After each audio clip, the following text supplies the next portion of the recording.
ঢাকা মেডিকেলে পৌঁছাতে সক্ষম হয়ে যারা আহত হয়েছিলেন, তখনও বুঝতে পারছিলাম না যে আসলে কি হচ্ছে, কারণ ইন্টারনেট ছিল না এবং আসলে আমাদের লং মার্চের ডাকে মানুষ সাড়া দিয়েছে কিনা, ঢাকার অন্যান্য জায়গায় কি অবস্থা, যেহেতু চাংখারপুলে এরকম চলতেছে। এবং এটা তো নিশ্চিত ছিল যে 5ই আগস্ট যদি আমাদের গণঅভ্যুত্থানের সফলতা না আসতো, তাহলে আমরা হয়তো একটা ভিন্ন বাংলাদেশে থাকতাম। হয়তো আমাদের অনেককে সেই ঘটনার পরে আরও শহীদ হতে হতো। তবে আনাসরা, জুনায়েদরা আমাদেরকে ব্যর্থ হতে দেয়নি।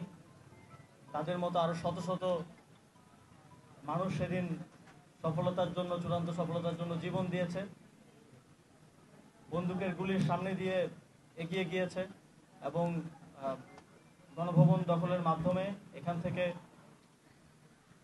দীর্ঘ 2 যুগ ধরে থাকা ফ্যাসিবাদকে বিতরণের মাধ্যমে বাংলাদেশকে একটা নতুন বাংলাদেশ সৃষ্টির সুযোগ তৈরি করে দিয়েছে। এই শহীদদেরকে শুধু স্মরণে রাখা না, তাদের যেই প্রেরণার জায়গা থেকে, যেই দেশপ্রেমের জায়গা থেকে, যেই বাংলাদেশ গড়ার স্বপ্ন নিয়ে, আপনারা আনাসের চিঠিটা যদি দেখেন, সেখানে সে লিখেছে যে কেন সে জীবন দিতে যাচ্ছে। এবং লেখার ধরন দেখলেই মনে হবে যে আজকে শহীদ হওয়ার জন্যই যেন আনাস ঘর থেকে বের হচ্ছে।